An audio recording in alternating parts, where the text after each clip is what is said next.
நிலக்கடலை விலை கிடுகிடுவென உயர்வு. கோவில்பட்டி கடலை மிட்டாய் விலையை 40% உயர்த்துவதாக உற்பத்தியாளர்கள் அறிவிப்பு. இன்று முதல் 40% விலை உயர்வு நடைமுறைக்கு வந்துள்ளதாக தகவல். கடலை மிட்டாய் என்றாலே அது கோவில்பட்டிதான். சந்தையில் கோவில்பட்டி கடலை மிட்டாய் என்றால் அதற்கென்று தனி மவுசு உண்டு.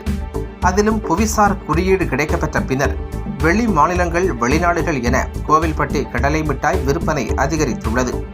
கோவில்பட்டியில் உள்ள தொழிலாளர்கள், குறிப்பாக பெண்களுக்கு வேலைவாய்ப்பு கிடைத்து வருகிறது. கோவில்பட்டி மற்றும் சுற்றுவட்டார பகுதியில் 120 கடலை மிட்டாய் உற்பத்தி நிறுவனங்கள் உள்ளன.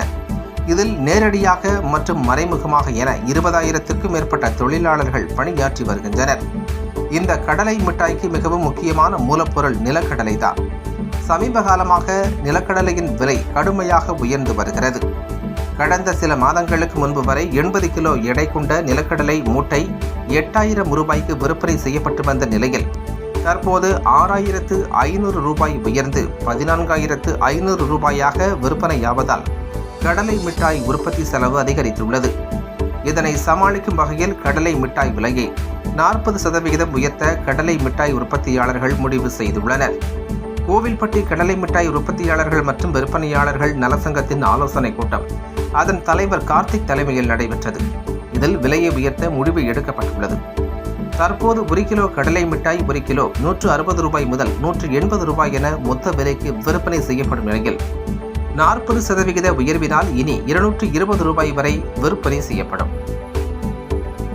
அதேபோன்று சில்லறை அப்சல்யூட்லி தற்பொழுது 1 கிலோ கடலை மிட்டாய் 200 முதல் 220 வரை விற்பனை செய்யப்படும் நிலையில் 40% உயர்வினால் 1 கிலோ 260 ரூபாய் வரை விற்பனை செய்யப்படும் என்று உற்பத்தியாளர்கள் தெரிவித்துள்ளனர். இந்த விலையேற்றம் குறித்து கோவில்பட்டி கடலை மிட்டாய் உற்பத்தியாளர்கள் மற்றும் விற்பனையாளர்கள் நலசங்கத்தின் செயலாளர் கண்ணன் செய்தியாளர்களிடம் கூறுகையில், நிலக்கடலையின் விலை ஏற்றம் காரணமாக கடலை மிட்டாய் விலையை 40% உயர்த்த வேண்டிய சூழ்நிலை ஏற்பட்டுள்ளதாகவும், நிலக்கடலை உற்பத்தி குறைவு காரணமாகத்தான் அதன் விலை உயர்ந்துள்ளது. எனவே நிலக்கடலை உற்பத்தியை விவசாயிகள் அதிக அளவு செய்யும் வகையில் தமிழக அரசு அவர்களை ஊக்குவித்து மானியம் வழங்க நடவடிக்கை எடுக்க வேண்டும் என அவர் கேட்டுக்கொண்டார். மேலும் நிலக்கடலை வெளிநாடுகளுக்கு ஏற்றுமதி செய்யப்படுவதை கட்டுப்படுத்த வேண்டும். நம்முடைய தேவைக்கு போக இருப்பதை மட்டும் ஏற்றுமதி செய்யும் வகையில் நடவடிக்கை எடுக்க வேண்டும். அதேபோல் கோவில்பட்டி கடலை மிட்டாய்க்குத்தான் புவிசார் குறியீடு கிடைக்கப்பட்டுள்ளது. ஆனால் பல ஊர்களில் கோவில்பட்டி கடலை மிட்டாய் பெயரை பயன்படுத்தி உற்பத்தி செய்து விற்பனை செய்யும் நிலை உள்ளது. இதனை தடுக்க தமிழக அரசு நடவடிக்கை எடுக்க வேண்டும் என அவர் தெரிவித்துள்ளார். இந்த விலை உயர்வு இன்று முதல் நடைமுறைக்கு வந்துள்ளதாக உற்பத்தியாளர்கள் தெரிவித்துள்ளனர். அனைவருக்கும் வணக்கம். இப்போ பார்த்தீங்கன்னா கடலைப்பருப்பு வந்து கிட்ட ஒரு 2 மாதமாக வந்து விலை வந்து கொஞ்சம் கொஞ்சமாக கூடி இன்றைக்கி வந்து தங்கம் மாதிரி விலை கூடிகிட்டே போயிருக்கு. ஒரு 2-3 மாதத்துக்கு முன்னாடி இருந்த பருப்பு வந்து 8,000 ரூபாய்க்கு இருந்த பருப்பு வந்து இன்றைக்கி வந்து 14,000 ரூபா வரைக்கும் வந்துடுச்சு. கிட்டத்தட்ட ஒரு 60% வந்து பருப்போட விலை கூடியிருக்கிறதுனால வந்து கோவில்பட்டி கடலை மிட்டாய் வியாபாரிகள் ரொம்ப பாதிப்புள்ளாயிருக்கும். ஸோ அதுக்கு வந்து வேறு வழி தெரியாமல் வந்து இப்போ வந்து கடலை மிட்டாய்க்கு எல்லாமே வந்து நாங்கள் விலையை வந்து கூட்டலாம் அப்படின்னு சொல்லி இன்றைக்கி முடிவு பண்ணியிருக்கோம். இன்றைக்கி கோவில்பட்டி கடலை மிட்டாய் சங்கத்தில் அசோசியேஷன் மூலமாக முடிவு பண்ணது வந்து கோவில்பட்டி கடலை மிட்டாய்க்கு வந்து இன்னையிலேருந்து பார்த்திங்கன்னா கடலை மிட்டாய்க்கு வந்து ஒரு 40% விலை வந்து ஏற்றம் பண்ணியிருக்கிறோம்.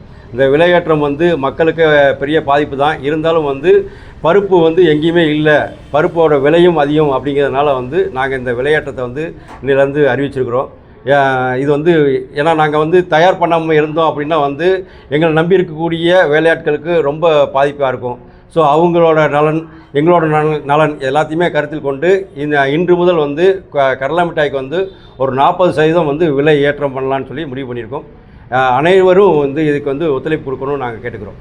அதாவது வந்து முதல்ல வந்து 40% முதல்ல இருந்த விலையிலேருந்து ஒரு 40% விலை கூட்டியிருக்கோம். வந்து சில்லறை விலை வந்து ஒரு கிலோ வந்து 200 ரூபாய்க்கு விற்றுக்கிட்டு இருந்தாங்க, 200, 220 அப்படி விற்றுக்கிட்டு இருந்தாங்க. இன்றைக்கி வந்து 260 வரைக்கும் சில்லறை விலை இருக்கும். மொத்த விலை வந்து பார்த்திங்கன்னா 170 வரைக்கும் விற்றுக்கிட்டு இருந்தாங்க. இன்றைக்கி வந்து விலை வந்து 220 ரூபாய்க்கு மேலே வரும். ஒரு கிலோ வந்து மொத்த விலைக்கு வந்து 220 ரூபாய்க்கு மேலே தான் வரும். சில்லறை விலை வந்து 260க்கு மேலே வரும். அது வந்து ஒவ்வொருத்தரும் அவங்கவுங்க ஒவ்வொரு ரேட் வச்சுருப்பாங்க, அதுலேருந்து மாற்றிக்கிடுவாங்க. அரசுக்கு வந்து எங்களுக்கு வந்து இந்த பருப்பு விலையை வந்து கட்டுப்படுத்துறதுக்கு வந்து ஏதாவது ஆவணம் செய்யணும். என்ன அப்படின்னா விவசாயத்தை வந்து அவங்க வந்து அதிகப்படுத்தி இந்த பருப்புக்கு வந்து எல்லாருமே நிலக்கடலை சாகுபடி பண்ணுறதுக்கு வந்து மானியம் கொடுத்து நிறைய உதவி செஞ்சாங்க அப்படின்னா வந்து நிலக்கடலை விளைச்சல் வந்து அதிகமாகும். எக்ஸ்போர்ட் போகக்கூடிய பருப்பு வந்து தன்னிறைவு, அதாவது நம்ம நாட்டுக்கு போக மீதி உள்ளது வந்து எக்ஸ்போர்ட் பண்ணுறதுக்கு அனுமதி கொடுத்தாங்கன்னா ரொம்ப உதவியாக இருக்கும். ஏன்னா அந்த பொருட்கள் எல்லாமே நம்ம இதில் வந்து அதை வந்து கடல மிட்டாயாக தயாரித்து வெளிநாடுகளுக்கு ஏற்றுமதி பண்ணோம்னா ரொம்ப இருக்கும். ஏன்னா புவிசார் குறியீடு பெற்றிருக்கோம் கடல மிட்டாய்க்கு. ஸோ கடல மிட்டாயாக கடலப்பருப்போட கடல மிட்டாயாக போகும்போது உலக அளவில் வந்து பேர் கிடைக்குது. ஸோ அந்த கடலப்பருப்பு வந்து எங்களுக்கு நிறைய கிடைக்கிறதுக்கு ஆவணம் செஞ்சால் ரொம்ப நல்லாயிருக்கும். பட்ஜெட் இப்போ அது இன்னைக்கு 1ஆம் தேதியில் வந்து பட்ஜெட் அறிவிக்க போகிறாங்க. அந்த பட்ஜெட்டில் உங்களுக்கு எதுவும் வரணும்னு நினைக்கிறேன்? பட்ஜெட்டுக்கு வந்து எங்களுக்கு வந்து நிலக்கடலை தான் வந்து சாகுபடிக்கு அதிகமான இது பண்ணாங்கன்னா ரொம்ப நல்லாயிருக்கும்னு நினைக்கிறோம். கடலை மிட்டாயை பொறுத்த வரைக்கும் வந்து இதில் வந்து விலை நிர்ணயம் தான் எங்களுக்கு பெரிய ஒரு இதாக இருக்குது. அந்த விலையை கட்டுக்குள் கொண்டு வரதுக்கு அரசு ஏதாவது ஆவணம் செஞ்சால் ரொம்ப நல்லாயிருக்கும்னு நாங்கள் நினைக்கிறோம். உங்களுக்கு சேமிப்பு கணக்கு இதெல்லாம் வச்சாங்கன்னா, அரசாங்கம் வச்சாங்கன்னா கொஞ்சம் உங்களுக்கு கோழிக்கோடு கடலை மிட்டாய் தண்ணி புதுசாக இருக்குது, ரொம்ப நாளாக இருக்குது. இப்போ எங்களுக்கு வந்து அதாவது இந்த கடல மிட்டாய் வந்து கோவில்பட்டி கடல மிட்டாய் தான், இதுக்கு தான் ஜிஐ கொடுத்துருக்குறாங்க.